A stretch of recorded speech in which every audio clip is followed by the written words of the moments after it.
Good morning and welcome to the rule hearing regarding Florida Administrative Code Rules 65G-14.001 and 002, Qualified Organizations and Waiver Support Coordination. My name is Nathan Koch. My title with the agency is Deputy General Counsel, and I will be presiding over today's hearing. This hearing is being recorded. Today is February 15th, 2021, and the time is 10:04 a.m. Eastern. We are meeting online and over the phone. This hearing is being held to provide members of the public with the opportunity to give commentary and input on the notice of change regarding 65G-14.001 and 002 that was published on February 1st, 2021 in Volume 47, Issue 20 of the Florida Administrative Register. Specifically, the agency is seeking suggested changes to the language and proposed solutions to any perceived issues in the rule language. This notice is also posted on the agency's website on the Public Notices page. The purpose of these rule revisions is to implement a portion of the recent statutory changes adopted by Chapter 2020-71 Laws of Florida. The agency realizes this is a paradigm shift for support coordination and that many of you have concerns about these changes. Many people from the agency are here today to listen to those concerns and suggested solutions. Rulemaking is a collaborative process between an agency and the public. The agency takes this partnership seriously and is here to listen to you. The agency has already received a substantial number of comments from 2 prior workshops and another hearing. Revisions have been made based on these comments. So in summary, your comments matter and this collaboration matters. The agency appreciates your involvement in today's hearing. So before we begin, I would like to go through a few simple instructions that will help this rule hearing proceed smoothly today. After my opening remarks, we will have the agency representatives introduce themselves and then we'll open up the floor for public commentary on the rules. At the time of registration, you are each asked if you wish to speak at this hearing. Based on the registration, we have 32 speakers today. We will begin with comments from people who registered to speak. If you wish to speak at this hearing but did not register to speak, then please use the raise your hand feature in the webinar controls and wait patiently to be called on. Or you may wish to type your question in the questions box of the webinar controls. We will take additional speakers and messages as time permits. If we are unable to address your comment on the record during today's hearing, we will still take it into consideration. We ask that you limit your comments to no more than 2 minutes. In the interest of time, if you want to provide commentary that mirrors commentary previously provided, you could just let us know you agree with the previous comment and clarify which comment you specifically agree with. Again, the agency is interested in your input on the rules that will implement the agency's statutory requirements in a way that meets the needs of our clients and providers. This is your opportunity to help the agency improve these proposed rules. The agency will listen to your feedback and consider the concerns and ideas you have raised. Following the hearing, the agency will be accepting written comments until 5 p.m. Eastern Standard Time today, February 15th, 2021. You can email your written comments to Daniel Thompson at daniel.thompson@apdcares.org, and that's the spelling is DANIEL@apdcares.org. This Thompson's email address can also be found in the notice of proposed rule and on the webinar screen.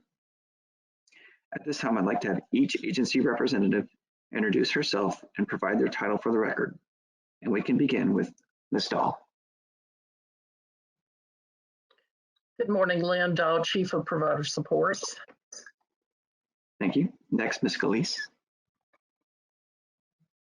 Good morning, this is Claire Galise, Provider Relations Supervisor in the Bureau of Provider Support. And last, we have Ms. Torres. Good morning. This is Megan Torres with the Agency for Persons with Disabilities, Quality Improvement in our Bureau of Provider Support. Thank you. Before providing us your comments, please ensure that your name and affiliation is stated correctly on the record. Our first speaker today, and let me see if she is logged on, is Roberto Pari. Nathan, I'm sorry? Nathan, this is David Dobbs. May I make an opening statement, please? Of course, Mr. Dobbs. So on the line with us, we have APD Chief of Staff, David Dobbs. And as he stated, he'd like to make a few remarks. Go ahead, Mr. Dobbs. Thank you, Nathan. Good morning, everyone. As Mr. Koch said, my name is David Dobbs, and I'm the Chief of Staff for the Agency for Persons with Disabilities. And as Mr. Koch has just explained, the purpose of this hearing is to discuss a notice of change issued a few weeks ago, namely the W-2 versus independent contractor change in the rule. We are looking forward to a discussion on this change, and I wanted to take a moment to thank everyone for their participation and comments. As you know, the rulemaking process is a collaborative one. Throughout this process, we are continuously reviewing the rule language and the comments provided. While we were evaluating the development of this rule chapter, we believe the statute spoke for itself on this issue and did not require clarification. As part of a continuous review, there are necessarily instances where, if one is operating in good faith, changes and adjustments will be made.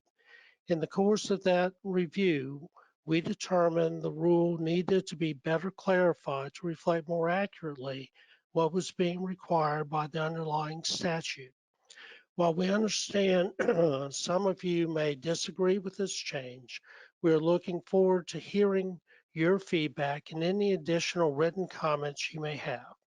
Again, thank you for your participation in today's hearing. And with that, I will now turn the hearing back over to Mr. Koch. Thank you. Thank you, Mr. Dobbs. And as I stated, we will begin with Roberto Pari with Advanced Support Coordination Services Incorporated.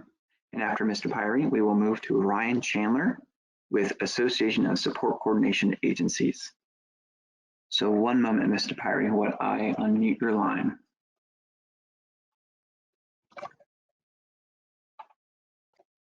All right, Mr. Pari, you're unmuted. You can provide your comment. Good morning. My name is Roberto Pire. I'm the president and owner of Advanced Support Coordination Services. We have 5 and 6 coordinators with me. I just want to make my comment, and I hope that it be as an input to improve the rule.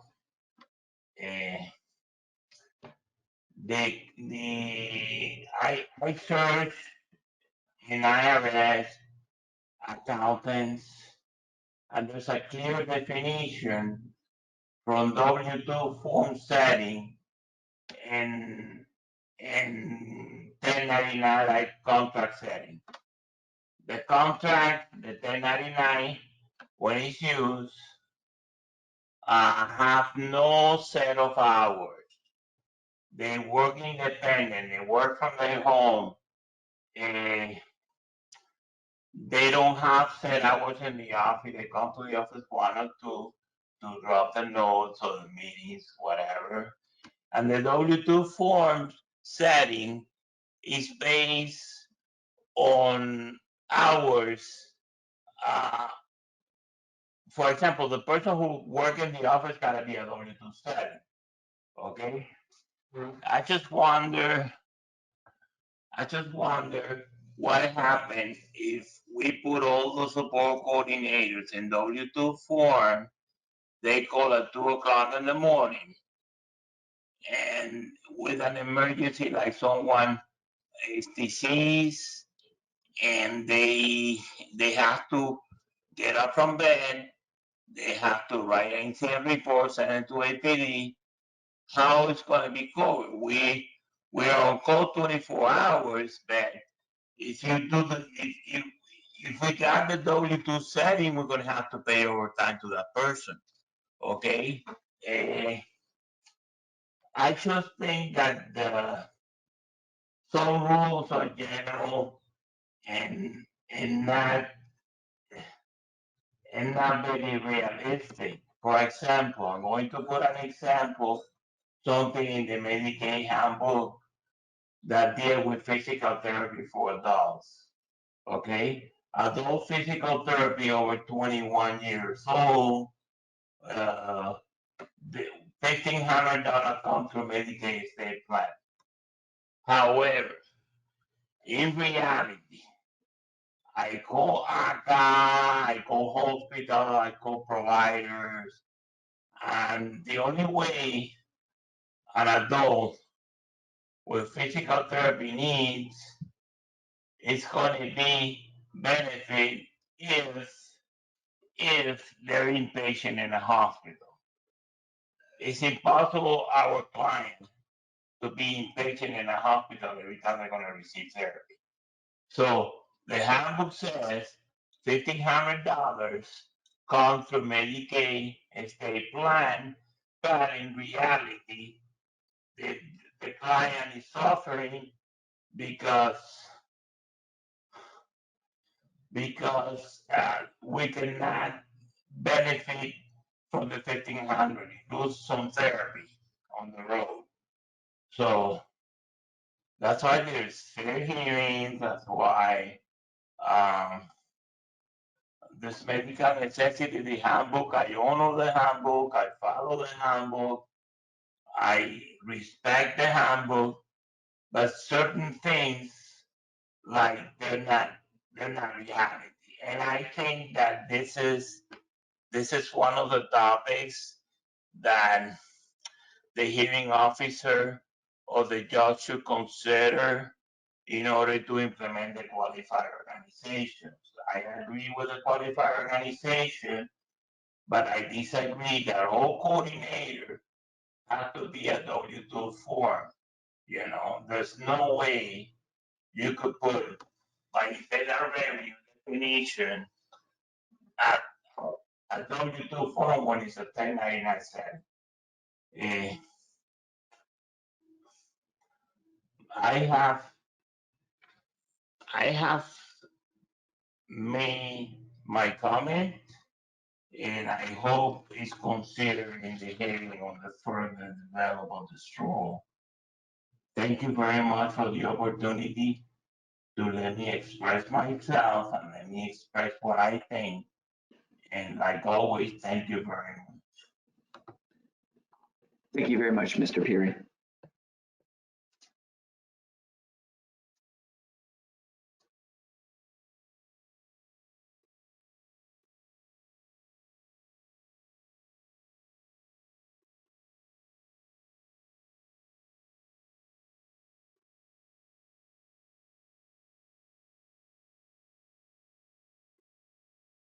And now we'll turn to our panelists to see if they have any response. Thank you, Mr. Pierce, so much for your comments today and taking the time to speak with us about what your concerns are.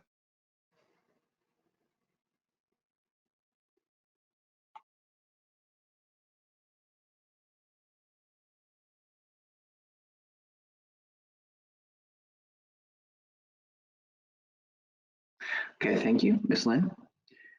Next, we will move to Ryan Chandler with Association of Support Coordination Agencies. And after Mr. Chandler, we will move to Erica Lynn with Safe Harbor Support Coordination. So one moment, Mr. Chandler, while I unmute your line.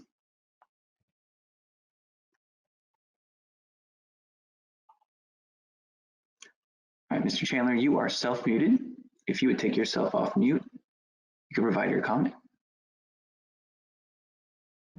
Good morning, this is Ryan Chandler, and I'm representing the Association of Support Coordination Agencies. I appreciate the opportunity to comment on this rule development, and just wanted to say that the association supports the change that was made from 1099s to support coordinators being W-2 only. And we believe that this is very much in line with the statutes. And as far as other comments and concerns, we'll be submitting those in writing by the end of today. Thank you very much. Thank you for your comments, Mr. Chandler. And next, we will move on to Erica Lynn with Safe Harbor Support Coordination. And after Ms. Lynn, we will move to Penny Schuneman, who appears to be a Waiver Support Coordinator. So, Ms. Lynn, one moment while I unmute your line.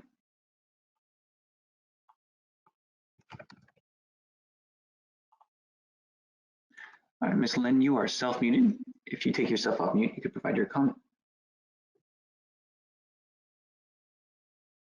Oops, hang on. We can hear you, Ms. Lynn. Okay, good. Yeah, this is Erica Lynn. I am a waiver support coordinator with 20 years experience, also a registered nurse, a PhD. And I've been a agency for the past 10 years. I have been consulting with CPAs and attorneys to figure out how to handle this, because I have not had to engage anybody like that on a simpler model. One of the things that came up is the CPAs told me that a sole proprietor, which is what I am, does not pay herself with a W-2. So as a sole proprietor, I can't hire myself as a support coordinator. So my question is, if the sole proprietor is a WSC and has 3 WSCs working for her, will that count as 4 WSC employees, or does she have to have herself and 4 others? Number 2, if the owner can't pay herself with a W-2 because she is an owner, what would happen if the new QO organizes as an LLC with membership distributed between the 4 WSCs? In that case, none of the 4 would be employees, they would all be owners. Would this count as the 4 WSC minimum to have a qualified organization? In talking to various CPAs, I've been told that it is the IRS that determines whether a worker is a W-2 employee or an independent contractor, and that this determination can't be done by the state legislature. There's a question for me regarding the classification of the job description as it is in the handbook as a job that can be classified as a W-2 employee. The issues are, the WSC uses her own car, her own cell phone, her own internet provider. She's in the community practicing alone without supervision and making decisions alone without direct supervision. She visits clients in their own homes, in schools, places of employment, adult day training centers, and so on. She sets her own schedule to accommodate the requirements of the handbook and the requests of the clients and clients' families. She often works after hours and on weekends. She usually works more than 40 hours a week, and so on. I have contracted with a labor law attorney, a big firm in Tampa, which only deals with labor law, to find out if it is even legally possible for my agency to hire WSCs as W-2 employees instead of independent contractors. Finally, the result of this reorganization, after all the CPAs and lawyers have weighed in, I can't pay enough for a full-time support coordinator to pay her bills. These are people who are living in 1 and 2 people households. So the hourly rate ends up being less than some of our clients make. And this needs to be addressed because we can't have quality people with experience and college degrees making minimum wage and expect to get anybody that can do the job. I would like to, letting APD know that I would like to have those first two questions answered today if possible, and if not, later in writing. Thank you.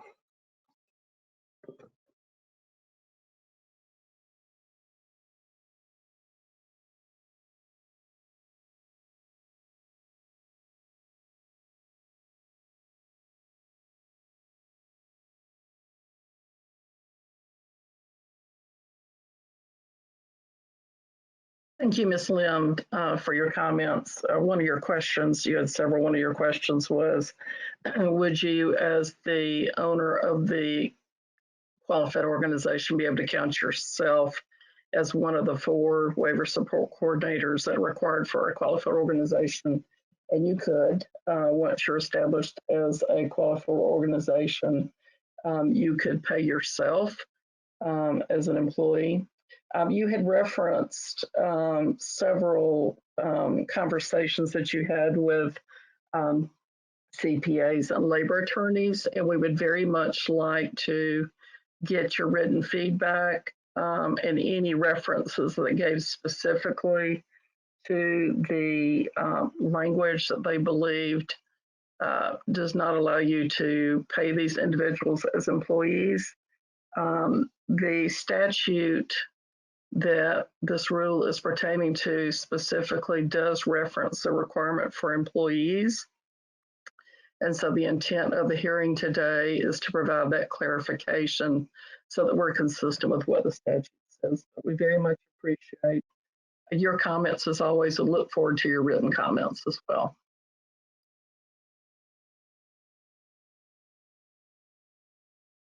Thank you both. And next we will move to Penny Schuneman, who is a waiver support coordinator. And after Ms. Schuneman, we will move to Veronica Neria, who's also a waiver support coordinator. So one moment, Ms. Schuneman, while I unmute your line.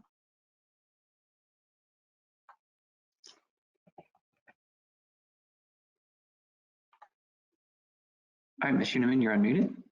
Hi, good morning. I'm not going to make comments at this time. I will submit them in written form, okay? Thank you very much. We will move on.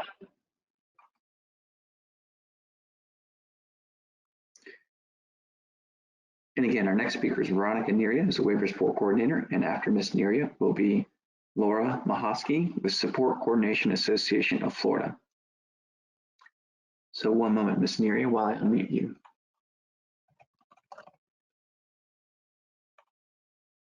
All right, Ms. Neria, you're unmuted. Okay, I agree with everything that Lynn said, Erica Lynn expressed, and then also as the state is requiring waiver support coordinator agencies to start paying or W-2 versus 1099, to me, it doesn't make sense. All med waivers are paid by the state of Florida as a 1099. So the state of Florida pays every Medicaid waiver, the coordinators, 1099. That's just the way it is. We're contractors. So if they see us as contractors, how are they wanting to turn our roles into employees when this is how it's been? And then also in the med waiver handbook, it says agencies, as long as they have 2 W-2 staff that are paid, that is considered an agency. So there's, to me, a lot of inconsistencies because we are paid as a 1099 contractor, and all med waiver providers, that's what they consider us. We were never given an option by state of Florida, can we pay you as an employee? So it's just, to me, I have a hard time comprehending how the state of Florida can regulate what the agency has to pay the employees employees or contractors. So, and again, I also go alongside with what Erica Lynn had expressed for her conversations with different lawyers and CPAs. And it's typically the IRS that establishes whether you're a 1099 or W-2 form. So those are my concerns and questions.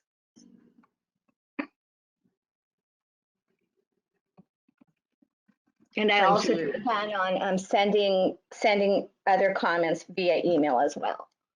And I do thank you guys for adding this hearing, especially after the new change. When the last time we did meet, it was continuously said, yeah, you agencies have to determine how they're going to pay. And so I know I know I was surprised when I found out that that ruling came across that we have to pay all W-2 forms. Again, thank you for listening. Thank you so much for your comments and participating today. You are correct. In the handbook, there is a reference in the definition of an agency. However, in these specific statutes related to waiver support coordinators, more specifically, section 393.0663, parens 2B1 states, in order to be qualified, an organization must employ 4 or more support coordinators. And 393.06342 statute says the definition of the support coordinator means an employee of a qualified organization as provided in statute 393.0663. This is specific to waiver support coordinators and not other waiver providers who may be agencies. Again, we thank you very much for your comments today. Thank you. Next, we'll move to Laura Mahosky with Support Coordination Association of Florida, and after Ms. Mahosky will be Liz Compton Stockton with Choice Creating Human Opportunity in Community Environments Incorporated. So one moment, Ms. Mahosky, while I unmute you.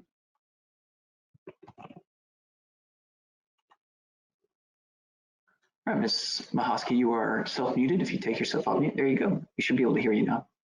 Can you hear me now? Yes, ma'am. Okay, good. So I'm Laura Mohesky, and I'm the chair of Support Coordination Association of Florida. So I just wanted to touch base on a few things. By the way, the last 2 speakers I agree with completely. We at SCAF have also reviewed the intent of the law here. And in talking with legal counsel, at this time, we feel that the law is pretty straightforward and that we have to move on as employees of QOs. With that said, you're asking for suggestive change to the language. So here you go. I'm going to give it to you the best I can. As the chair of SCAF, I feel like I'm the collective voice of the membership. And in the past months, I've listened to what the membership has had to say. And in the last week, I have really been bombarded with what the membership has had to say. So I'm going to share that with you. The first thing I want to stress is the fact that whatever you decide to do, moving us over to employees, this rate that we have in place is not going to support what you have created in your qualified organizations, which is going to mean moving forward, we're going to have to increase the rate in order to do all the things that are put in front of us. The second thing I want to mention is the fact that if you go to the guidelines in the handbook, all 20-some pages of it, it doesn't read like I'm an employee or any of us as an employee. It almost reads as if we're contractors because we're expected to do so much in a course of 24 hours a day for our folks. So I ask you to really take close consideration of what you're requesting of us in terms of what the handbook is also telling us we have to do. I also want to make known that I am hearing from many long-standing qualified coordinators that they feel that they will no longer be able to continue in this profession. And I want to stress why I think that people are leaving. So coordinators wake up in the morning thinking about the clients on their caseload. They go to bed at night thinking about the clients on their caseload. And on vacation, they still think about the clients on their caseload, even though they get somebody overseeing their cases for them. It is a 24-hour-a-day job, and they're working hard. And they work hard for what they're paid. Now, when you make people employees and you have qualified organizations, and I want people to be able to make money, and I get the fact that somebody who's going to step up to the plate and have a qualified organization has to be paid, and then they have to follow all the guidelines of employees and contract, what employees and liability and everything that goes along with this. That rate changes, and you know who's going to suffer are the consumers that we serve. Not because people don't care about what they're doing or they don't. It's just because when you pay somebody less, you get less out of them.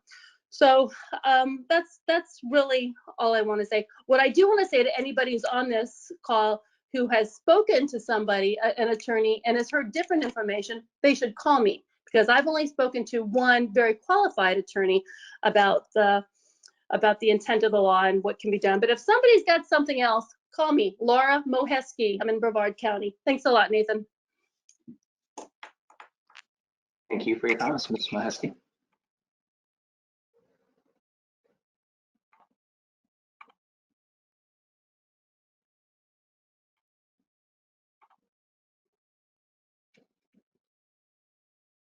And I'm not sure if our panelists have any response before we move forward.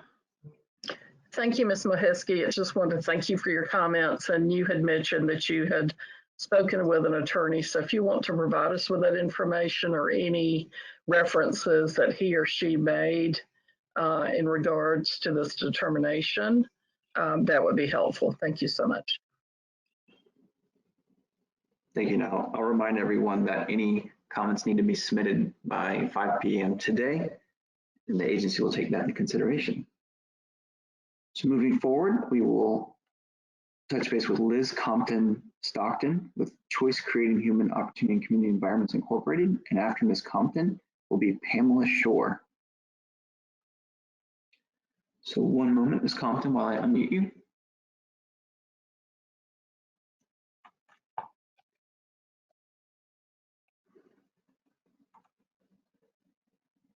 All right, Ms. Compton, you are self-muted. If you take yourself off mute, you can provide your comment.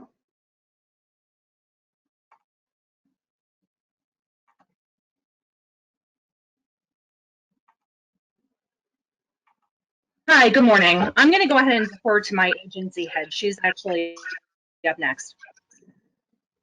Thank you. All right, next we'll move to Pamela Shore. And Ms. Shore, if you could state your affiliation once you're on, and after Ms. Shore will be Carrie Montanez with Diverse Family Solutions. So one moment, Ms. Shore. All right, Ms. Shore. Yes, I'm with Creating. Thank you. Can you hear? Yes, ma'am. Okay, I'm with Creating Human Opportunities and Community Environment, Inc.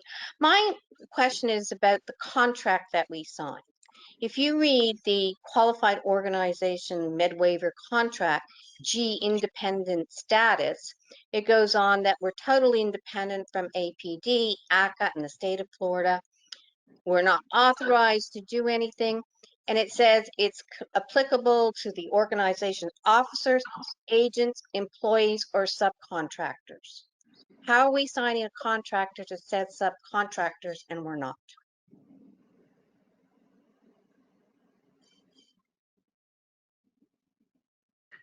Thank you for your comments. What you're signing actually is a Medicaid waiver services agreement. We have a Medicaid waiver services agreement with any provider of waiver services, and that Medicaid waiver services agreement outlines the responsibilities and requirements of that provider in rendering Medicaid waiver services.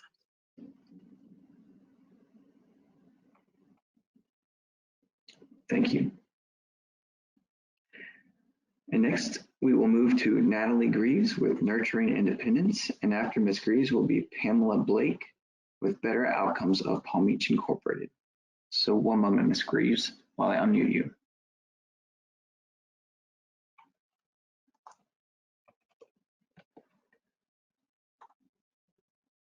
Okay, Ms. Greaves, you are self-muted if you take yourself off mute. Good morning. My statement, I agree with most of the callers previously, but I just want to say without a significant rate increase, how are smaller agencies supposed to pay the taxes for all of the employees without incurring additional debt? I think it's an undue burden for smaller agencies with associated WSCs who do not have full caseloads, which means that the agency owner can't offset the additional costs by getting a percentage from the individual caseload. It just seems like the new rule change really favors larger WSC agencies while discouraging current solo support coordinators who have decades, like myself, I've been in this field for 29 years, decades of experience. Thanks.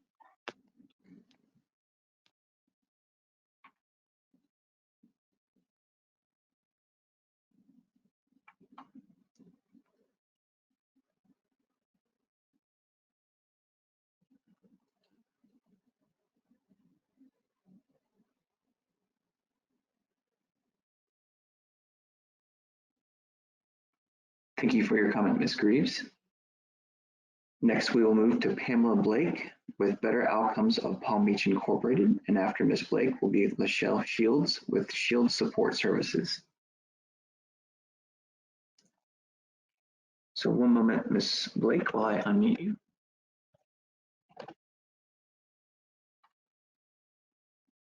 Okay, Ms. Blake, you're self-muted. If you take yourself off mute, you could provide your comment.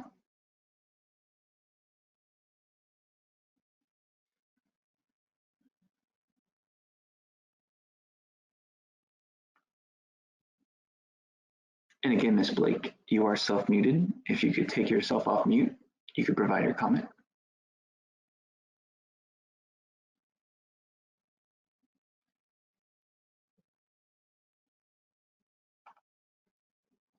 Okay, we will move on. Our next speaker is Lachelle Shields with Shields Support Services, and after Ms. Shields will be Lathreen Laffrey with Angelic Caring Hands LLC. So one moment, Ms. Shields.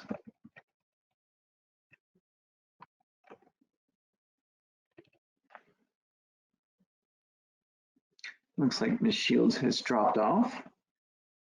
So next we will move to Lathreen Laffrey with Angelic Caring Hands LLC, and after Ms. Laffrey will be Elizabeth Swain.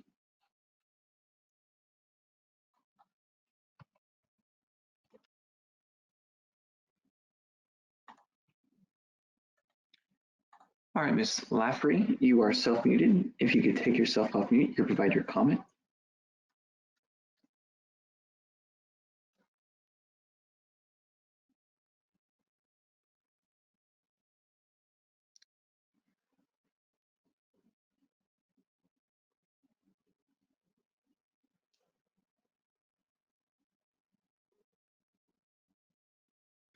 And again, Ms. Laffrey, you are self-muted. If you could take yourself off mute, you could provide your comment.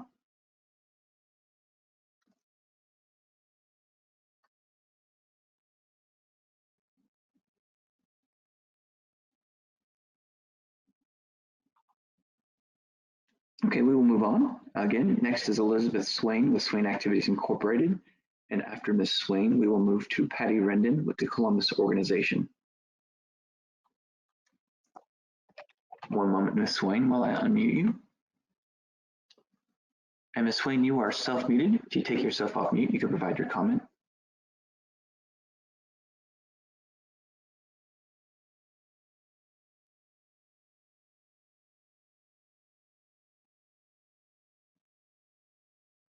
And again, Ms. Swain, you are self-muted. If you could take yourself off mute, you could provide your comment.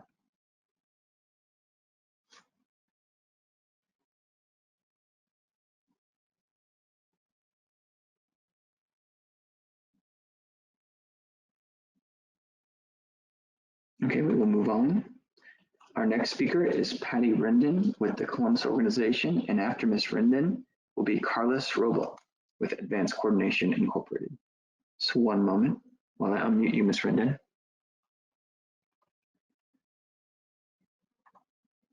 All right, Ms. Rendon, you can proceed. Good morning, this is Patty Rendon. I'm with the Columbus organization. I want to thank you for the opportunity of being able to speak today. My first comment is on 65G-002, section 2G. In the notice of change, it said there are no changes. However, I believe the word regardless of contractual relationship needs to be deleted because of the change in the ruling of only employees. There would be no need for contractual relationship for the mentor. Also, I want to make sure that we take this opportunity to thank the agency for their due diligence in the last 9 months in developing the rule of the qualified organization. I know the statute developed out of a need for consistency amongst our profession, and this rule does bring a consistency of monitoring, supervision, which then leads to the overall care and support that we provide to the individuals in Florida. Based upon the fact that we would now be identifying all support coordinators as employees, we are now protecting our employees with unemployment compensation, workman's comp when they are in the field and dealing with the various individuals we support. We also now know that all employees will be covered under liability insurance, and therefore protecting not only the individuals we support, but the employees themselves. So we understand that this has been a large undertaking, but we do want to thank the agency for their determination to provide a very large span of changes and corrections and taking the time for all of our input to developing a rule that will do nothing but support and provide additional oversight for the most vulnerable population in Florida. Thank you. Thank you, Ms. Rendon.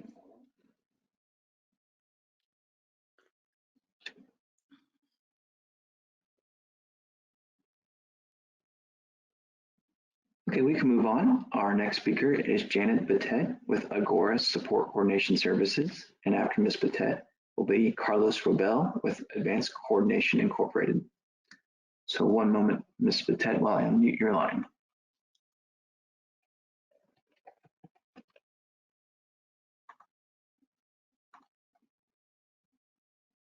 All right, Ms. Batet, you are self-muted. If you take yourself off mute, you provide your comment.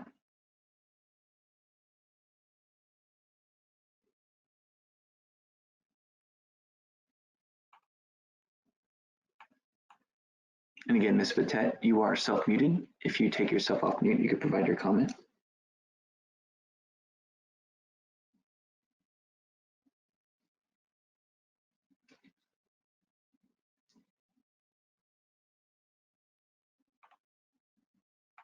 Okay, we can move on. Our next speaker is Carlos Froebell with Advanced Coordination Incorporated.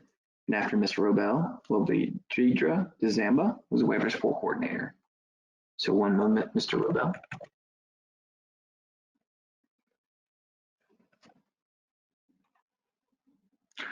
Ms. Froebell, you may proceed. Yes, good morning. My name is Carlos Roble, as well as Moheski and other support coordinators. I have been in contact with a lawyer, a tax expert in law.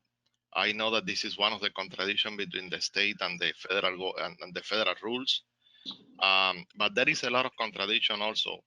The support coordinator is a provider. They have their own provider number.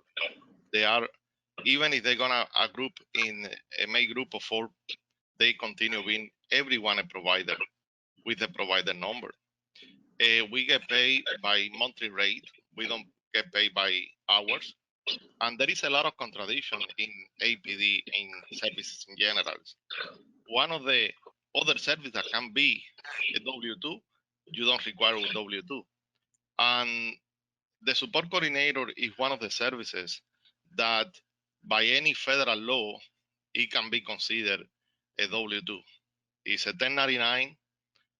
It can be 1099 by Internal Revenue, Department of Labor, and everybody else. Now, if APDs pretend to fix the support coordination, they have to go into other services that get paid by hours and establish W-2 across the board. Increase all the rates and make things happen, because everything here is not everything here that we're talking about here is about money. If you have the money, you pay. You pay work and comp, and you pay everything else. It's not a problem. The problem is money problem. Now, what happened with these rules is that basically it's in favor of large corporations that they already have the money, they investing, and in the long run, maybe they get the increase in rate. So APD need to think that we are community. We are spreading the community. We are not a hospital setting. We are not an institutional settings. We are spreading the community. And making favor of one company, that can be a kickback in the long run for everybody, for the clients, especially the clients, and even you, APD agency, right now. You need to think about how can we diversify every single services. Diversification is very important. Competition is very important. Opportunity for people that start from from zero and grow. This is all about this country. This is all about America.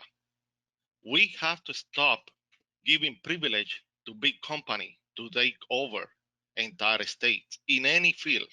It can be the waiver, it can be you name it, because that is what this country is great, or used to be great, or continue to be great. I really don't know, but we need to protect the small people, and people that want to start from zero. They have also the right to do it.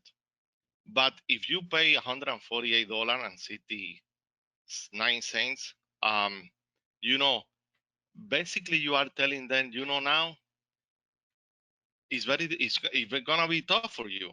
Even if the federal government, the Internal Revenue, and Department of Labor, we are basically one of the few services in APD that is 1099. We all are contracted. We all have their own Medicaid, individual Medicaid number. We all have a bachelor degree. We all work with a computer, and it's very simple. This is, I know that this is a statute. I know that we have to comply with this. We don't have any other option, but I just want to make people think about what are we doing, what we are gonna be in 10 years from now. Is APD gonna continue as an agency, or what we are doing, what we are heading for? I talked to one of my client family members. She's very involved in everything. She's a tax expert she's a lawyer, expert in taxes, and she's reviewing all of this. Actually, she's very involved also in politics, and it doesn't make any sense what APD is trying to do, especially for a small organization that want to continue with the quality and not the quantity. Because when you have an agency with 3 or 4 support coordinators, it's very easy to control the quality. When you go large, the quality is very difficult to control. And you have to give the freedom to people if they want to be 4 or 3. But that's okay. Want to be 4 is okay. But then it have to be W2, then, and the rate is not going to increase. So basically, I think that I really don't know. I'm not sure what's going to happen from now on. I'm going to continue no matter what. I'm going to be doing my best to continue providing the services. It doesn't matter what it's going to take, because I'm considered a fighter. But I think that APD is not in the right direction regarding this situation about W2 versus 1099, based on the rate that we get paid, based on the job description, based on that we are all provider, based that we are bachelor degrees. It's very difficult to find bachelor degree to work for $40,000 or 30 something, and that is a reality. The state of Florida is increasing the minimum wages to $15 an hour. So basically, this is basically very, very difficult to understand, to swallow. The people that who is making this rule for what? What is the purpose? What is the intention? What are they gonna do? What do they want? Do they know what our job? Do they know that we work from Monday to Sunday? Do they know the amount of changes that we have in the last 10, 15 years with a lot of different programs? The amount of information that we have to learn, the amount of things that we have to do. And, basically we have to be involved in every single situation about our client life. And then we're gonna do W2, a bachelor degree for $40,000 a year. Is APD think that we're gonna go in quality with that? I pray that yes. I pray that every time that I will pray that our client, improve. But in my opinion, in my personal opinion, I think that we are not gonna get something better out of this. Okay, that is my opinion. So, and thank you very much for listen to me. Thank you, Mr. Froebell. You indicated that you were speaking with an attorney and they had provided regulation to you that conflicted with the state statute and these rules that we're promulgating now. Can you provide us what regulation you were referring to? The W2 versus 1099 for support coordination services. Yes, sir, but what actual regulation? Is there something in the IRS code or something in? Basically, she explained to me, I explained to her everything related to waiver support coordination, how we get paid, we are a provider, we have our single provider number, everybody provider number, and then we can work from home. We make the phone call and the contact,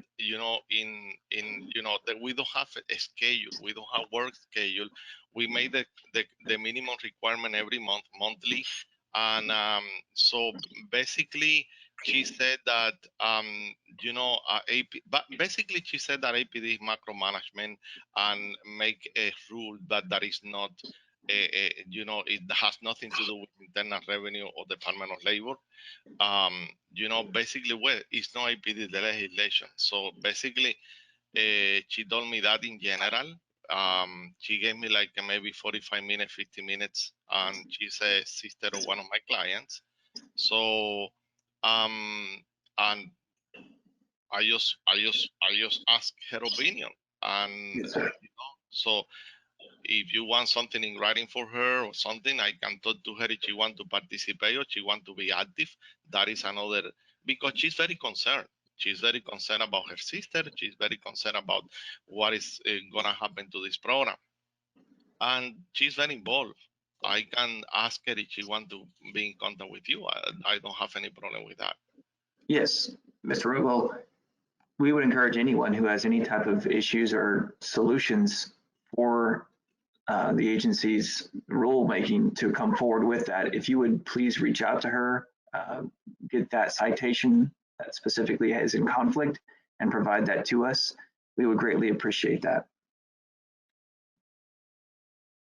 Also, I did want to mention that we haven't had any attorneys reach out to us and saying there's any conflict with the laws, and we've published multiple notices of workshop and have had the record open several times for submissions, and the agency has yet to receive anything. So please provide us the issues and the solutions that you foresee being. And next I'll turn to the panelists, see if they have any response to your comments. No, I just wanted to thank you so much for giving us your comments today. And as Mr. Koch said, if you have any specific references from the attorney that you spoke with, or if he or she would be willing to provide that, that would be very helpful to us as we're looking through that. What the agency is doing is trying to comply with what the statute requires us to do. And we understand the impact that is making with support coordinators. And that's why we wanted to make sure that we had this hearing today to get your comments and feedback. So again, we very much appreciate you taking the time to come here today and tell us what your concerns were. Thank you, Ms. Dahl. And again, Mr. Roble, if there's any issue with legality of either the Florida statute or our rules, we would appreciate you or anyone else coming forward with any citation specific that you believe conflicts, so that way the agency can review it and address it. The agency is doing its best to do rulemaking and interpret and implement the Florida statutes. So we appreciate you helping us with that information.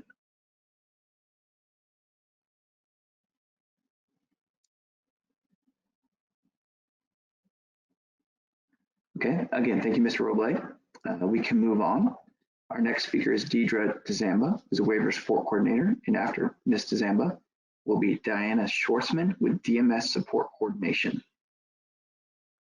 One moment, Ms. DeZamba, while I unmute you.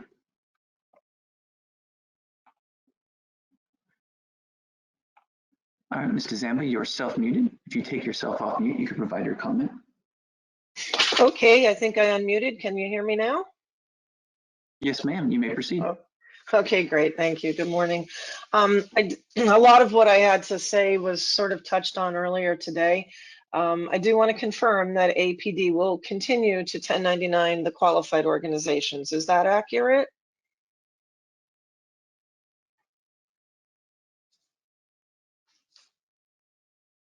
Hello? Yes, ma'am. Okay, so I'm curious if maybe we're hung up on language with all of this in 393. It uses the term employee as in for employees, which might, in my translation, simply mean that each qualified organization needs to have a staff of 4 WSCs to become a qualified organization. What I don't understand is why does it go so far as to determine how those minimum 4 WSCs get paid? Under 1099 contract law, the contractors are allowed the right to engage in subcontracting to complete their job. Under 1099 contract law, APD becomes the client of the qualified organization. This means APD as a client is not responsible for providing typical employee benefits such as insurance, pension plans, paid vacation, sick days, disability insurance, and so on.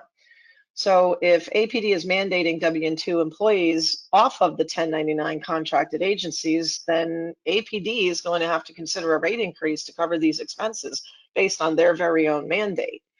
After July 1, WSCs are still not going to be reporting to an office of the qualified organization to perform their job responsibilities every single day. We will not be using the agency's equipment, but we'll be using our own equipment in our home offices that are already established.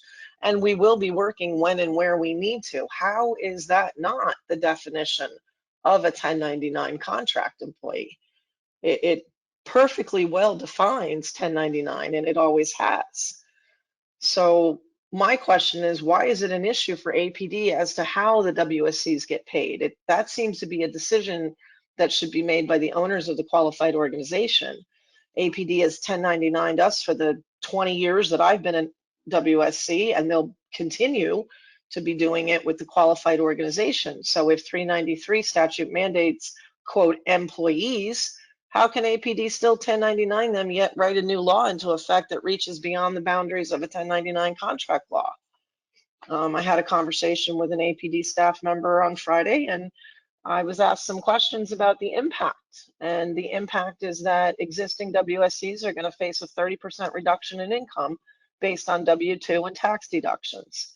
We'll still be working from home, but we'll lose the ability to write off all of our business expenses, causing us to be unable to earn what we've been earning to support ourselves and our own life needs. So after 20 years, I'm going to tell you, I can't work for the $40,000 that agencies are offering. I spoke to one of the larger agencies, and they felt it was wonderful for them to offer $35,000 to new coordinators coming in, and a whopping $40,000 to an experienced, seasoned professional support coordinator. I cannot work for $40,000 a year. I will not work for $40,000 a year that mandates me having a bachelor's degree and work experience. I don't think any of us that have been doing this job for more than a few years can or should work for that amount of money after we've been making close to double that all along. My other question is, how is APD going to monitor how the qualified organizations pay their WSCs? Is Delmarva/Clarent going to be instructed to now come in and ask to look for payroll books? How do they plan to determine how their 1099 contractors are actually handling their payroll? Those are my questions. If we could get answers now, I would appreciate it. I would understand that we might have to wait a little while for written answers.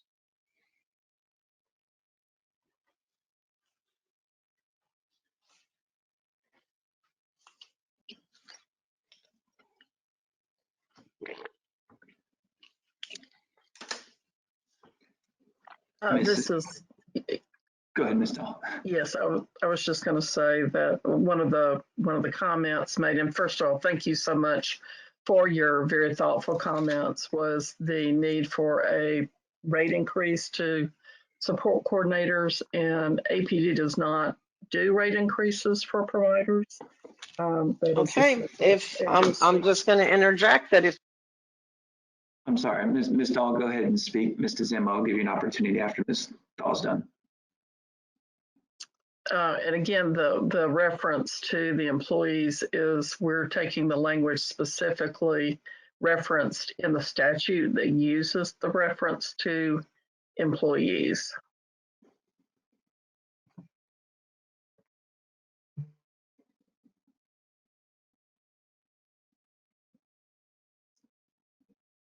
And Ms. Dahl, did you have any other response? I think there was also a question about Clarent and what the role would be. And as part of the provider discovery review process, they will be reviewing and validating the waiver support coordinators as employees of the qualified organization. Okay, thank you. And Mr. Zamba, I did want to mention that the scenario you're imputing, saying regarding the new statute, how these employees are not 1099s, you're speaking on the design from before. The statute has changed. It's done a paradigm shift to support coordination services. The statute, which is going to be effective as of July 1, will change how support coordination services are being delivered.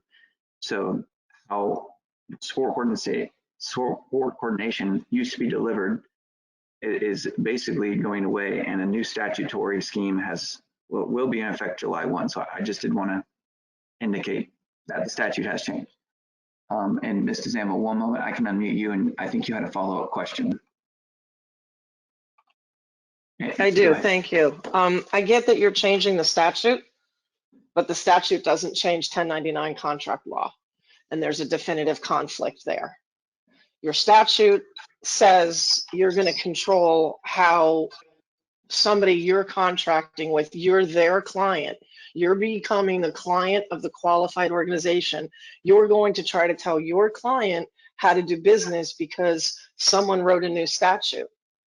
But you're not overriding 1099 contract law on any level in that statute. Therefore, it's one or the other. You can't do both, basically. And if you're not changing the laws of 1099 contract, but you're still 1099 contracting the qualified organizations, there's a problem there. There's a really big gap that APD is trying to jump there.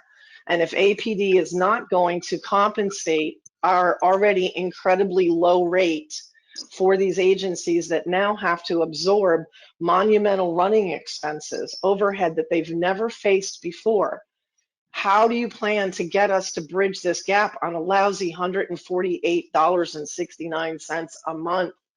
It's impossible. I've spoken to my local area office last week. They're already drowning in transfer forms, sending out over 100 transfer request forms in one day for people that have to change coordinators because coordinators are jumping ship for this. I have dedicated 20 years of my life to APD and being a waiver support coordinator. I've carried a full caseload the entire 20 years, so we can all pretty much figure out what my annual income is. And now my option is to abandon ship or go work for half of my pay. And I would like to know how any APD staff member would be able to do that themselves. It's impossible. There is no way to use this language to the truest definition. The statute using the term employee can be viewed as a loosely determined word. It does not have to be taken to the outer extreme, meaning a W-2. You can tell a qualified organization you're not going to be a qualified organization unless you have 4 people. That's cool. But to go one step farther and say, oh, by the way, you have to pay them differently than the way we're paying you is ridiculous. There's no boundaries for it. There's no justification for it. There's no reason APD, when you're contracting under a 1099 with a qualified organization, why you care how that organization pays its people. Our income does not need to be determined by a W-2. Our jobs have never been determined by a W-2. There's no justification for this. And to be perfectly honest, this is the one word, the one line, the one problem in all of this transition that is causing trouble for everybody. It's causing legal problems for APD. We're all having to be on these conference calls over and over again about this. People are quitting their jobs. Agencies that can't handle this are going to close. And these big dog agencies that want to offer $40,000 to a senior veteran support coordination, it's just an insult. It's an absolute insult to our profession. And if they would just sit back and look at that term as employees being used as staff, instead of, oh, that means a W-2 employee, now we've got to go diving into their books.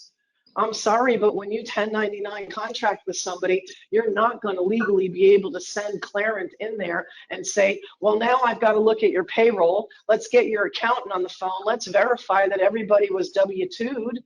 That just goes way far beyond the boundaries of your W-2 contract.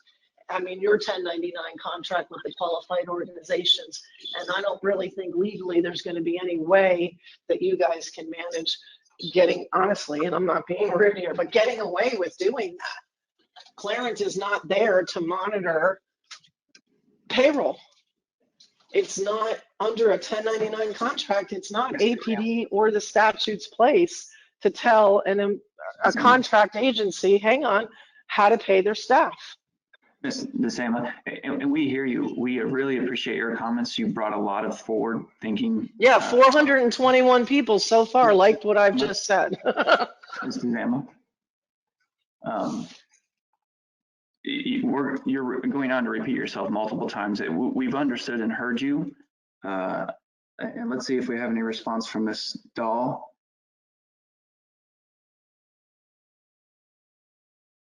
I don't think so beyond what I've already said, Mr. Koch. Okay, thank you. And Mrs. Emma, I just did want to say that you said there's a definitive conflict. However, the agency would appreciate anyone, including you, to provide us specific citations that how Chapter 2020-71 and Chapter 14 is in conflict with federal law. We would greatly appreciate anyone to submit that. So far, no one has done except for providing generalities. So please find that citation, submit it to us. The agency will consider it. We really appreciate these comments today. So with that, we will move forward. Our next speaker is Diana Schwartzman with DMS Support Coordination. And following Ms. Schwartzman is Alan Vera with Action Support Services Incorporated. So Ms. Schwartzman, give me one moment and I can unmute your line.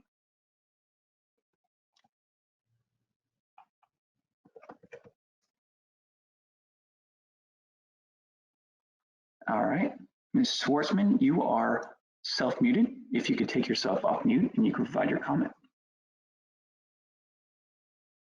Okay. Can you hear me? Yes, ma'am, you can proceed. Okay, my name is Diana Schwartzman. I've been a solo provider for about 19 years. I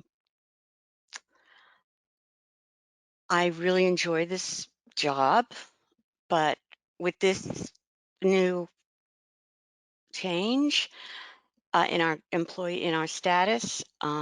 It's thrown me for a loop.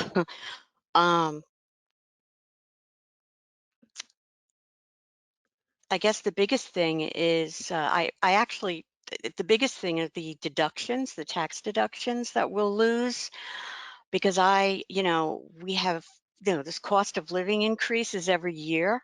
I mean, I have everything's going up and up and up, and those deductions really help out with those extra costs every year.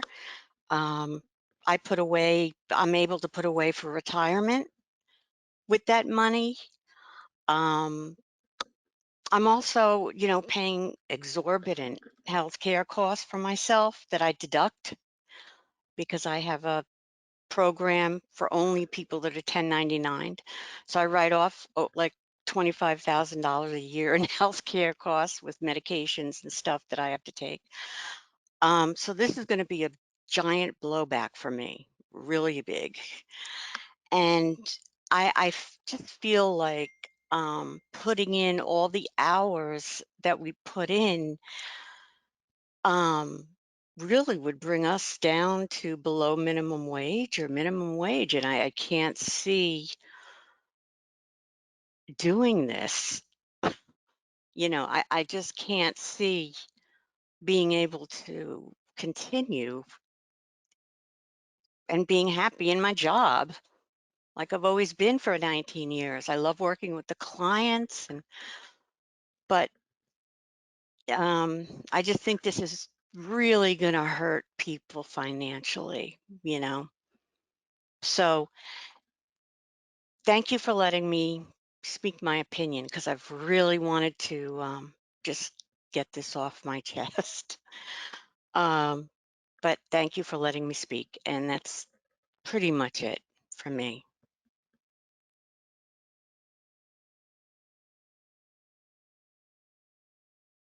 Thank you, Ms. Schwartzman. The panelists, do you have any response? Thank you, Ms. Schwartzman. You had mentioned several expenses that you were able to write off. It would be helpful if you give us written comments to reference those specifically.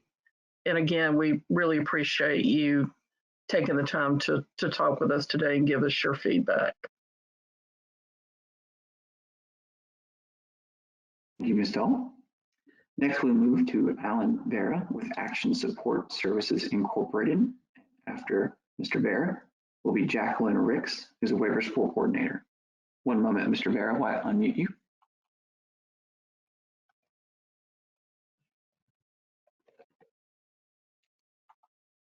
All right, Mr. Vera, you may provide your comment.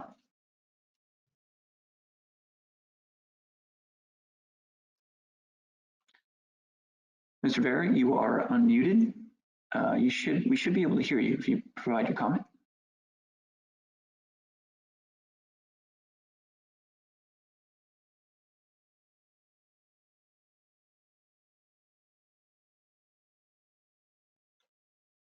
Mr. Vera, you may be having some technical difficulties. We do see that you have submitted a question and the question's pane.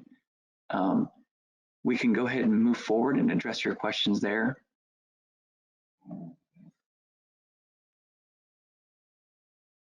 Next, we have Jacqueline Ricks, who's a waiver support coordinator. And after Ms. Ricks, we have Tom Bellinger. One moment, please, while I unmute your line, Ms. Ricks.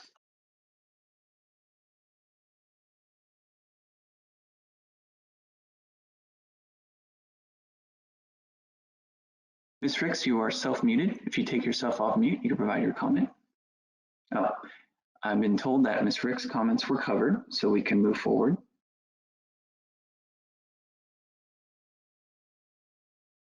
And again, we will move to Tom Bellinger. And after Mr. Bellinger, we will move to Elmina Gordon with Adequate Social and Community Services.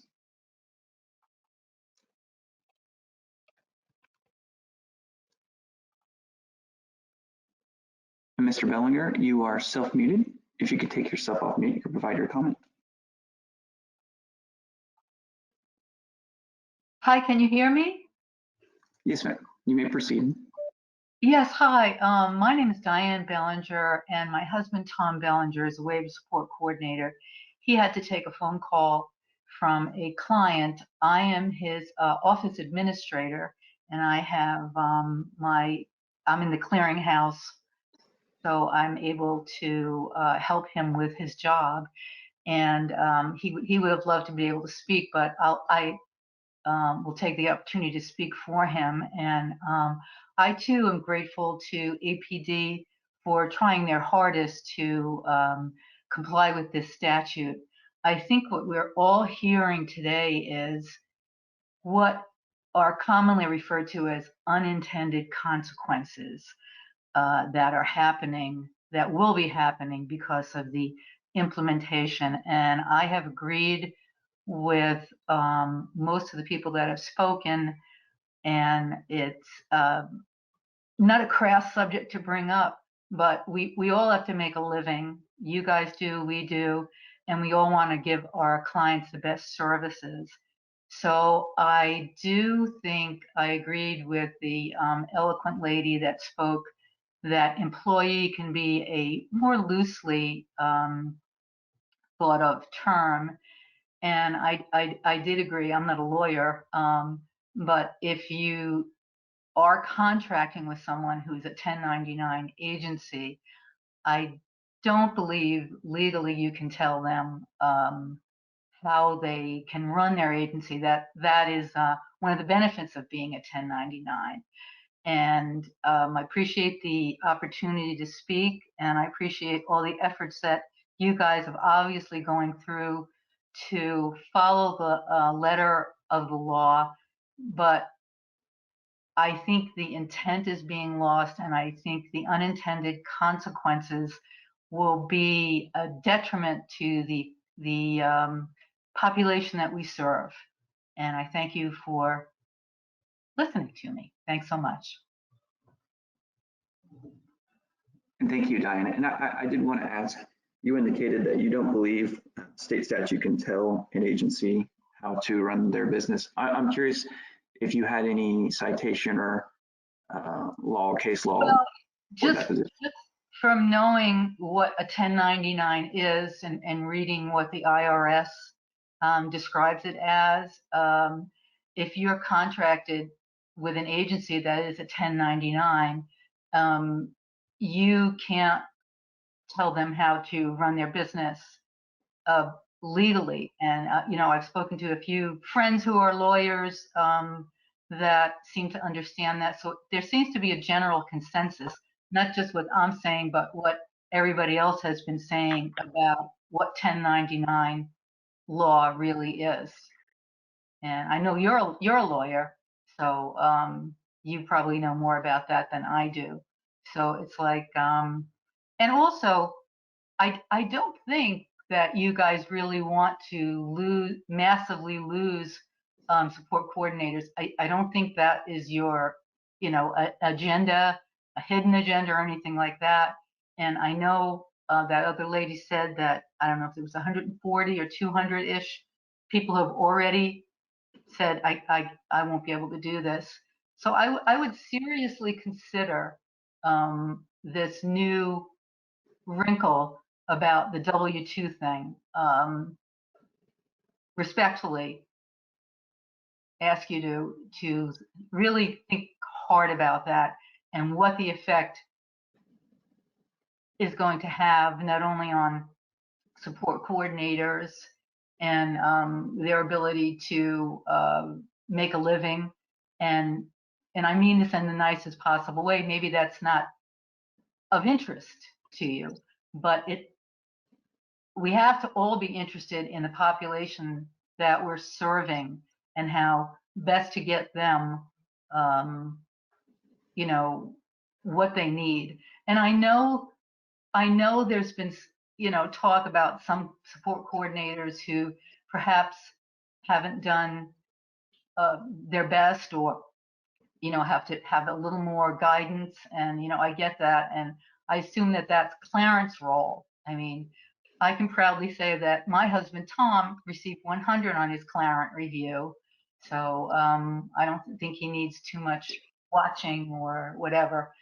but and I know I'm rambling on, and thank you for doing that. I wasn't expecting to speak, so like I said, Tom is just off doing his job, which is truthfully that I help him with, and it's a two-man job because there's so much to do, and every day, 7 days a week, we're having to do something for our clients, and happily do it.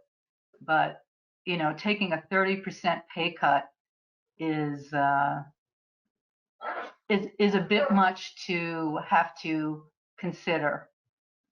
And as the other person said, when agencies get too big, just like any other businesses, when they get too big, the quality control goes out the window. Something has to give. It's just human nature. You know, you can just do so much. But thanks for your kind attention, and thanks for all the hard work that you're doing. Thank you, Ms. Bellinger. I'll turn to our panelists, see if they have any response.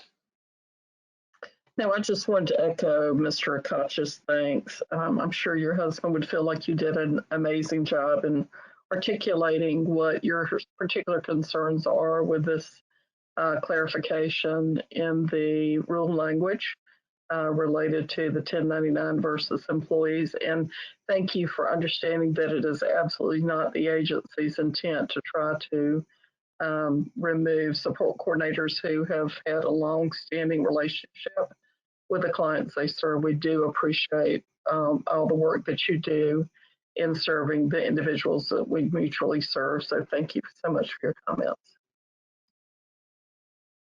Thank you, Ms. Stahl. Next, we will move to Almina Gordon with Adequate Social and Community Services. And after Ms. Gordon will be Therese Leon, who's a solo worker support coordinator. So 1 moment, Ms. Gordon, while I unmute your line.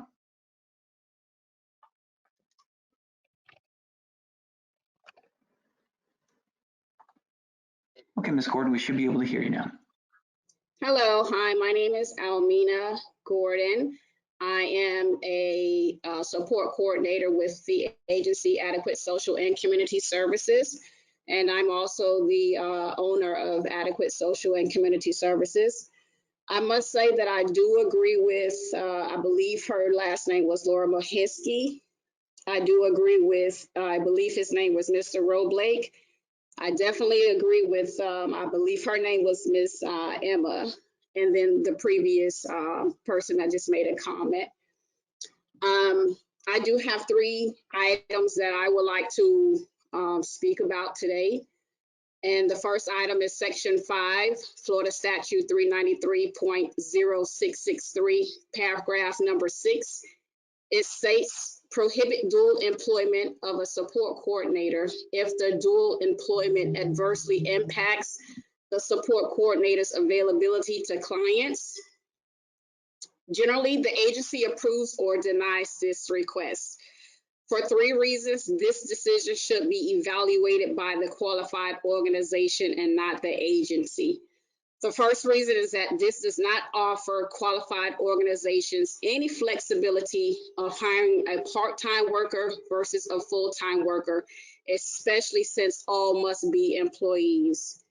Number 2, it may be a financial burden to the qualified organization employing new WSCs with no cases, yet the qualified organization will still be responsible for abiding by the DOL and other federal and state laws and compensating the employee, while yet the employee is the one the Med Waiver recipient must select first. So here it is. You guys are telling us that they can't be dual employed. And then we have to say, okay, you got to quit your job to work for us. And you work for a qualified organization. You don't have any cases because you now have to wait until you are selected by the Med Waiver recipient. Then number 3, the agency can't necessarily determine if being dual employed adversely impacts their WSC position if the agency does not give the opportunity, as most of those dual employment applications are denied, having had no chance to prove or demonstrate success. Again, I've had employees or contractors that have submitted applications as dual employed, and they're denied right out the gate. So you guys got to give us some type of flexibility to at least trial and error if a person being dual employed can successfully work or not. But if no chance is given, then, you know, how do we know that it is going to adversely impact their WSE position? So if no changes are going to be made with how MedWaiver recipients chooses waiver support coordinators, our suggestion is to have the MedWaiver recipients select a qualified organization and then allow the qualified organization to select 2 or 3 or 4 WSE employees for the recipient to choose from, so the recipient choices are not totally restricted. So again, giving the qualified agency some type of control. You guys are telling us again what it is that we need to do, but we don't have any tools to do our job. It's everyone else is still, you know, it's the solo type terminology that we gotta, you know, really consider changing up so that the agency does have some tools to kind of operate their business. Item 2 that I want to address is when hiring or contracting WSEs through provider agencies, it was known for the time frame to receive a treating provider ID number through Medicaid and APD to take an excess of 6 months. Now that all WSEs must be employees, we are suggesting during this transition to QOs that this time frame be reduced drastically to a maximum of 14 business days, or this requirement for WSEs to apply for a treating provider ID number be terminated altogether. If they are not considered solo providers, it's not necessary for them to have to then go through the treating provider ID process. You don't do that with any other job. You have your degree, and that should be enough. Item number 3, the iBudget handbook language states WSEs must be on call 24 hours a day, 7 days per week. We are hoping that language can be changed to reflect that the qualified organization should be on call 24 hours a day, 7 days a week, and not the employee. Those are my 3 items that I wanted to speak about today. I do appreciate the opportunity. Thank you.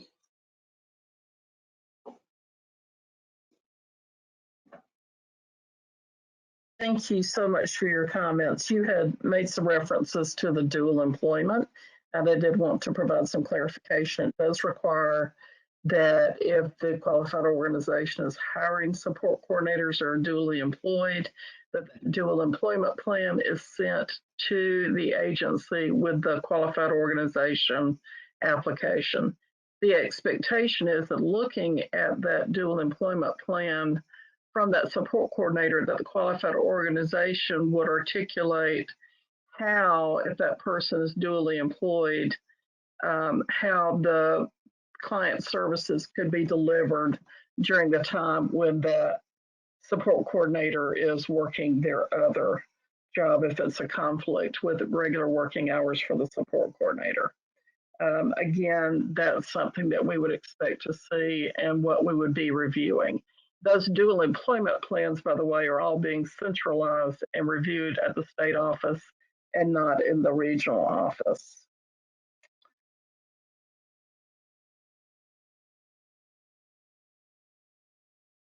You had also referenced the request to not have the support coordinators have their own individual treating provider number. That is a requirement through Medicaid. While the support coordinators would not be billing through their individual numbers, they would be linking their numbers to the group number for the qualified organization. We have had discussions with Medicaid about ways that we can help them with streamlining that process. And again, if there are existing support coordinators who are being hired by the qualified organizations, they would not need to get a new Medicaid number. They would keep their current Medicaid number and they would link that to the group number of the qualified organization. And in terms of the comments about the 24/7 on call, which is a requirement in the handbook, the qualified organization would need to specify how you will be covering services for individuals after hours, whether that is a rotating on-call system or how exactly you would be providing that coverage, which that is not new language. That is something that's been in existence through the handbook during this time.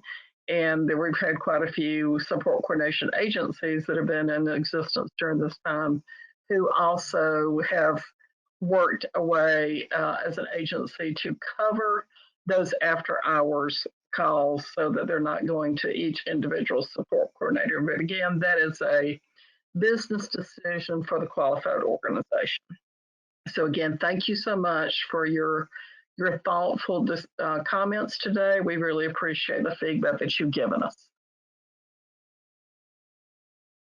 Thank you, Ms. Dahl. Next, we will move to Hugo Marino with HM Supports Incorporated, and after Ms. Marino will be Isis Espino with Robis Incorporated. So one moment, Mr. Marino, I unmute your line.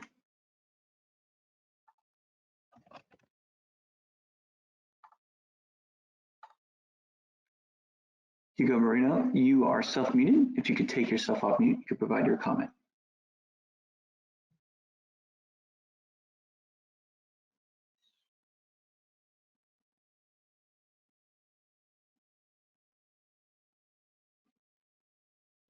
Again, Hugo Marino, you are self-muted. If you could take yourself off mute, you could provide your comment.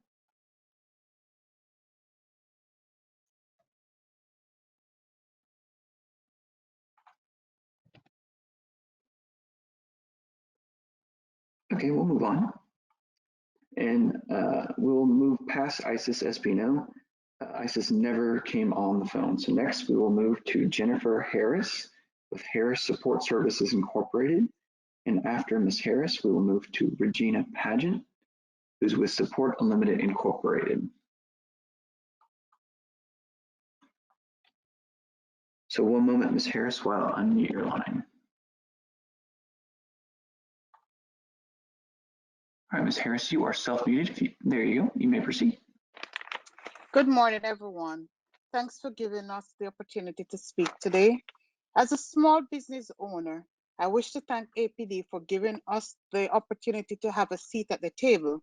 This is tremendous for those of us who would not have a seat at the table, so we had to create a seat at the table for ourselves. By implementing that all of our WSCs become employees is to put an enormous amount of burden on the business. At this moment, my company pays for the phones and liability insurance for all WSCs employed. With overhead costs and rent, plus the added burden of taxes, this will certainly ensure that we will be out of business and make it easier for an HMO to take over our business. Please remember that we are going through a pandemic, and losing our businesses to the HMO is not a part of this process or should not be a part of this process. We need to be able to pay everyone employed with us a fair wage so that they can meet their needs. We cannot do this with the added burden placed on us by the APD and the legislature. We'd like for APD to reconsider its position for an agency. Because you need 2 employees, this should be the same for WSCs. We are the only providers being paid below minimum wage and also with added responsibilities.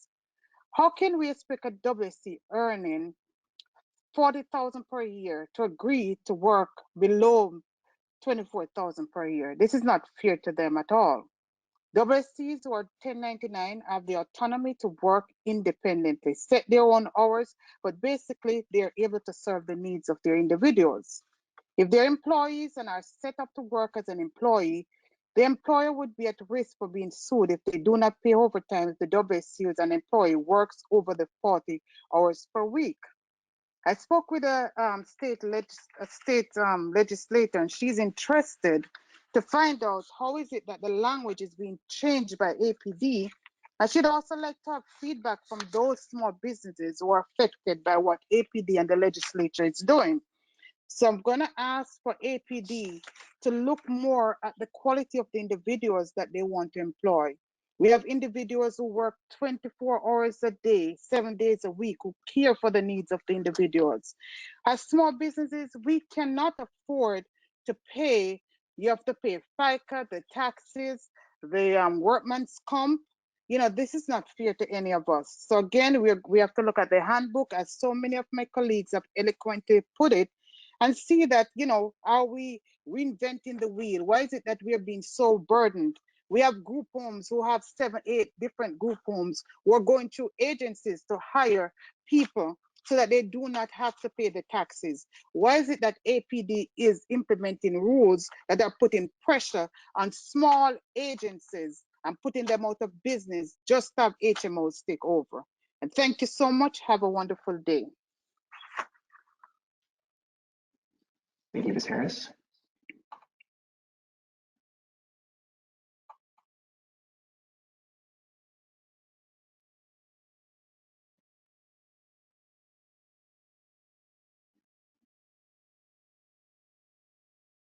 Now we'll turn to our panelists to see if they have any response.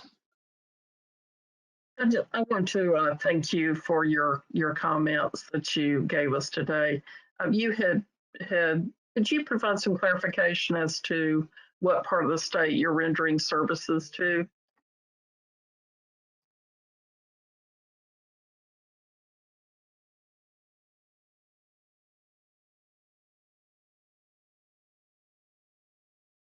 Ms. Harris, you're unmuted. I'm sorry. Can you please provide your response?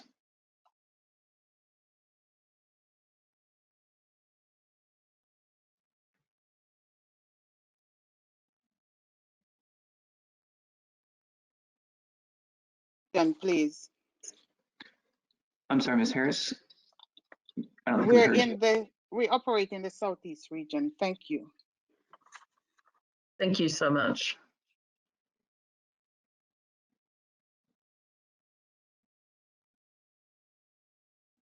Okay, Ms. Dahl, anything else before we move forward?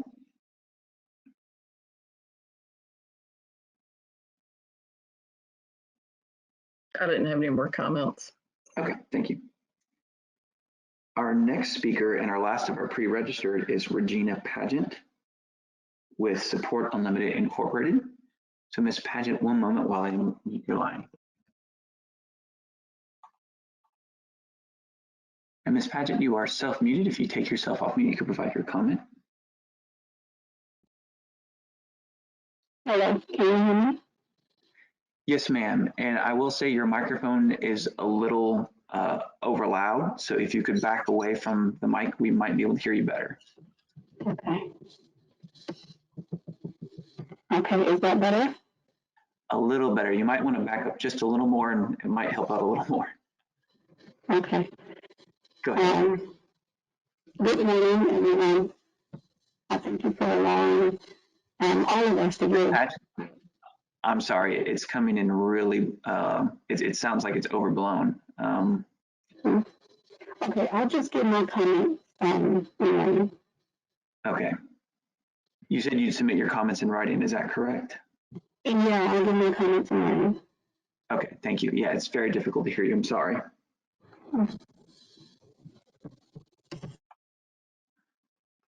All right, so that concludes all the pre-registered speakers we have. Next, we will move to the written questions we received in the questions box. Our first question we have is, what is the reason for the change to W-2 and no longer 1099s? And that question came in earlier, and that is in regards to the language that is specifically in the statute, 393.0663, Prims 2B1, which states that in order to be qualified, an organization must employ 4 or more support coordinators. And in the definition of support coordinator, it does state that the definition of support coordinator means an employee of a qualified organization as provided in Statute 393.0663. Thank you, Ms. Dahl. We'll move to our next question which is, with elimination of all solo waiver support coordinators, going into W-2s is the next step to manage care? And that's a question. In answer to that question, no, that is not the intent, is to move us into a managed care arrangement.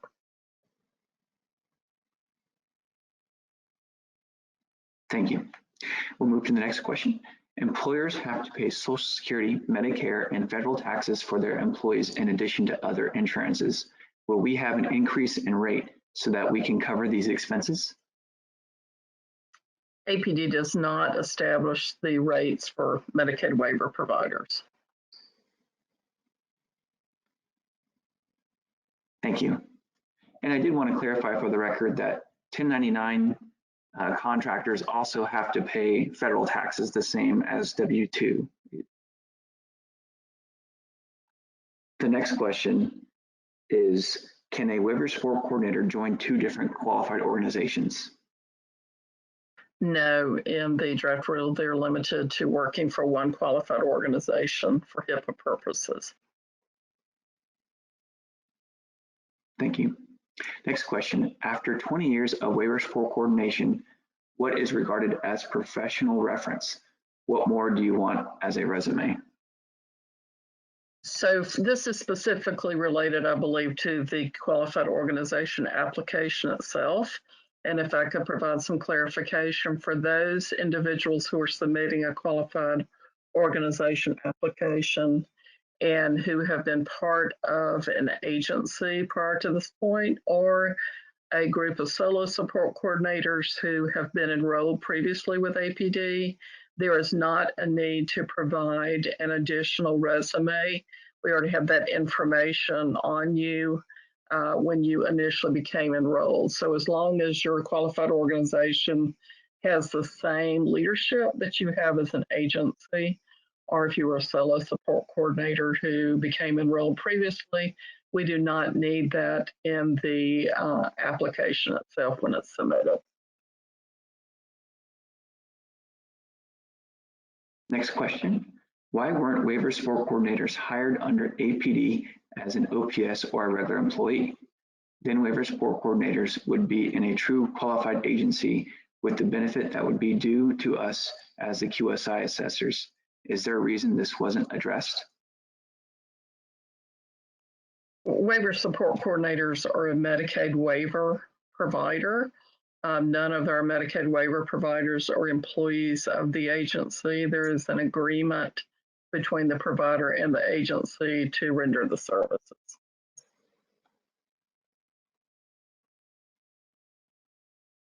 Thank you. Next question. When completing the application, I have a solo waiver support coordinator that would like to join my agency. Do I submit his information on my application even though he is not yet registered with my agency? Yes, when you're submitting the qualified organization application, if one of the support coordinators who will be working for the qualified organization is an existing support coordinator, you would reflect their name, their Medicaid number, and a copy of their agreement in Section 3 of the application itself. However, their business relationship would not begin until July the 1st unless there was some mutual agreement between the two parties prior to that time.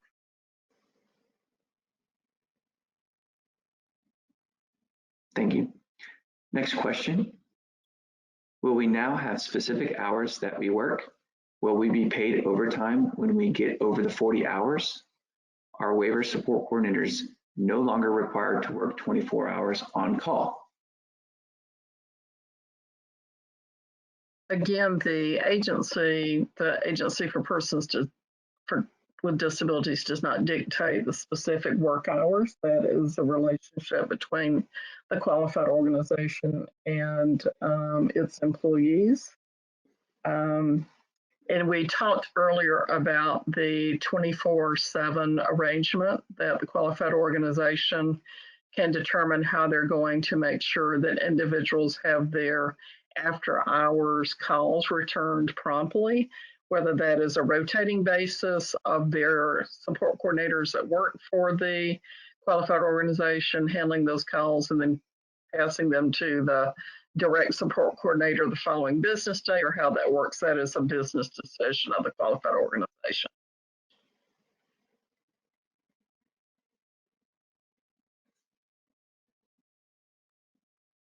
Thank you.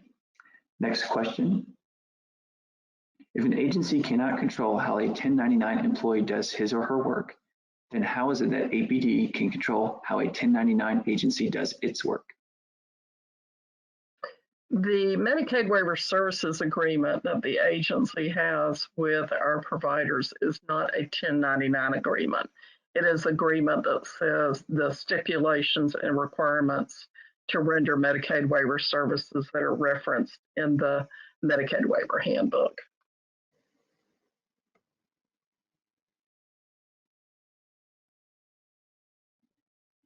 Thank you. Next question. Is APD going to speak to ACA about a rate increase so we can continue to do business?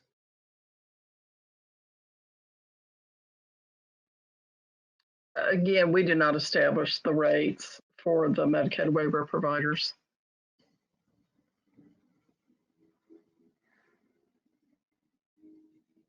Thank you. Next question. Has APD spoken with the legislature, ACA, and governor about the ramifications of the rule?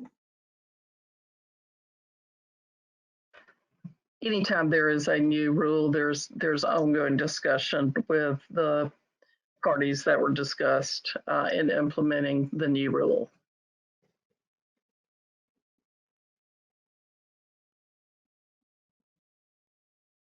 Next question. If an agency employs 10 waivers for coordinators, can 4 be considered W-2 and the other 6 1099s?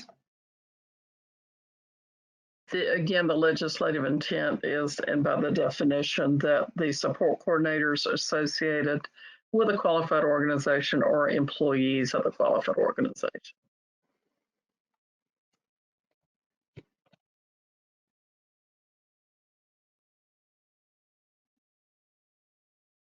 Thank you. Next question. Last hearing, it was stated that current waiver support coordinators would not need to resubmit official college transcripts.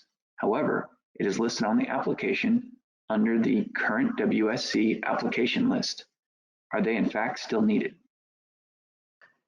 The requirement to submit a new transcript when a prior transcript has already been reviewed and approved by the regional office as part of the initial provider enrollment for the support coordinator is not needed. The application that is being used is an application that is being used for current support coordinators who want to apply to become a qualified organization. What will be used in the future for new qualified organizations that want to become enrolled that are not currently a part of the Medicaid waiver enrollment group. So as a result, it does include that. We have provided some clarification to the regional offices as they are reviewing these applications about those documents that are required for our existing support coordinators and those that are not. And we've tried to streamline that process as much as we can to make it easier for the qualified organization applicants to get the documents collected together for our review and to expedite that enrollment process as much as possible. Thank you. Next question. Does proof of liability insurance need to be submitted before becoming a qualified organization?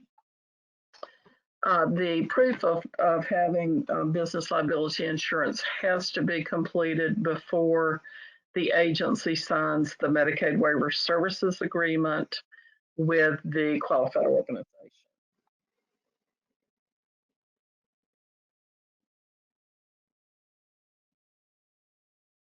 Thank you. Next question. If a qualified organization application lists 3 waiver support coordinators with provider numbers and 1 new hire, can this be processed as approved pending required trainings for the new waiver support coordinator hire? If a qualified organization is submitting an application with 3 existing support coordinators and one new support coordinator enrollee applicant. The enrollee applicant would need to take the current statewide pre-service training and have proof of that before we could get that person enrolled as the fourth person.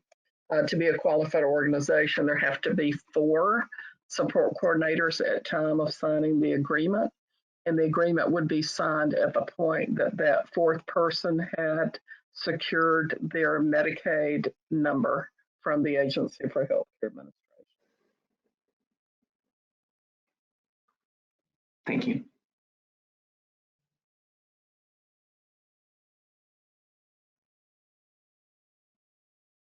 Next question. Can the application be submitted without spending money for liability insurance and wait until it is a qualified organization? Again, at the time that the application is submitted, we do not need the proof of the business liability insurance. However, prior to signing the Medicaid Waiver Services Agreement, we would need to have proof of the business liability insurance, before we would sign the agreement. Thank you. Next question. Do we submit a qualified organization application for every waiver support coordinator or one for everyone in the agency? There is only one single qualified organization application that needs to be submitted. And if a qualified organization is going to serve more than one region, they only need to submit a single qualified organization application. That application should be submitted to the regional office where the agency was originally enrolled, or the solo provider. If there's more than 4 solo support coordinators that are wanting to become a qualified organization, they would submit the application to the home region. There is not a need to do individual WSC applications for any support coordinators associated with a qualified organization unless the qualified organization is going to hire a new person who is not currently enrolled as a support coordinator. If that's the situation, the individual application for that support coordinator should be submitted along with a qualified organization application. For those support coordinators that are existing support coordinators that will be part of the qualified organization, the qualified organization needs only to provide the Medicaid number for those support coordinators, as well as a copy of their Medicaid Waiver Services Agreement with the qualified organization application when it's submitted. Thank you. Next question. The meaning of employee is, quote, give work to someone and pay them for it, end quote. Where in statute does it indicate that it needs to be a W-2? What it says in statute is the word employee, and that's where it comes in.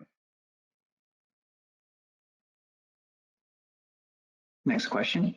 Could you please clarify if the owner is also a waiver support coordinator, will she be allowed to carry a caseload to be compensated as an employee?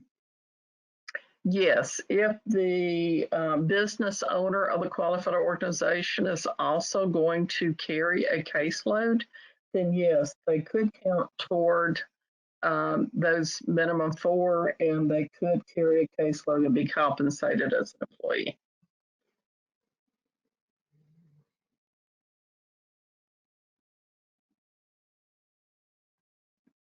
Thank you. Next question. If you have a Medicaid number under your business name as a solo provider, will you need another number under your actual name to join a qualified organization? If this question is related to a solo that is going to be employed by the qualified organization, that solo support coordinator would link their individual Medicaid number to the group number of the qualified organization. The qualified organization would be billing for all the services rendered by the support coordinators associated with the qualified organization. If this question is, as a solo support coordinator, you have a plan to join with other support coordinators and form a qualified organization, you would need to apply for a Medicaid group number for your qualified organization. And that would be something that the regional APD office would assist the support coordinators with in the enrollment process to do so.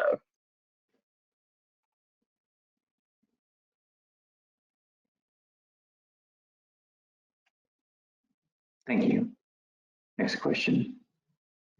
For the question regarding a new enrollee, I have 2 applicants that were approved and sent a services agreement, but now I'm being told that the process will start over due to this new process.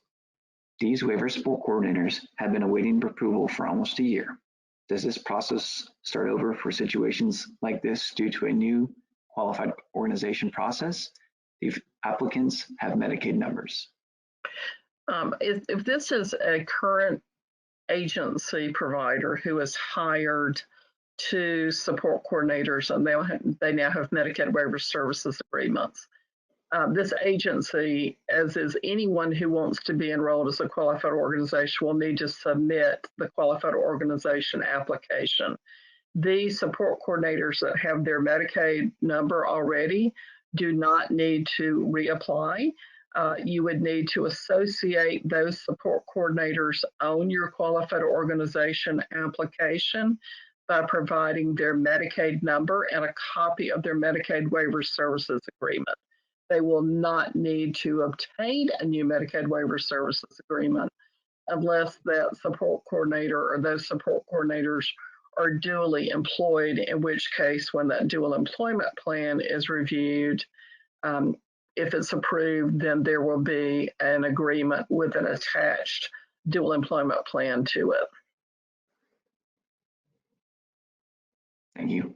And I just did want to say the hearing is scheduled for noon. We will only be a few minutes over and then we'll conclude. We just have a few written questions left. Next question. To be clear, APD is regulating that waiver support coordinators are W-2 employees, but they are not regulating the pay or salary of the W-2's waiver support coordinators, correct? That's correct. Thank you. Next question. When will lists of a QA be published? The QO applications were released last week. They've been posted on the APD website and the qualified organization webpage. Once those qualified organization applications are reviewed and those determinations have been made that those qualified organization applicants have the specific credentials to render the services as a qualified organization, we will be posting those.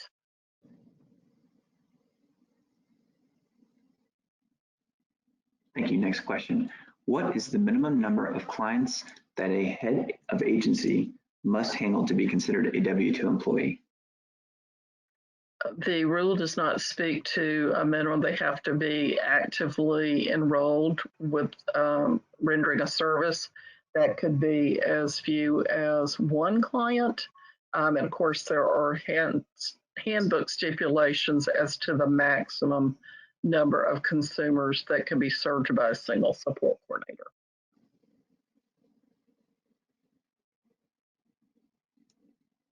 Thank you. Next question.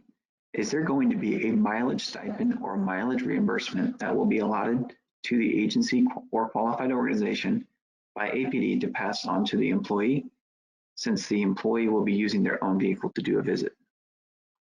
No, the agency for persons with disabilities will not be passing along a mileage reimbursement or stipend for travel.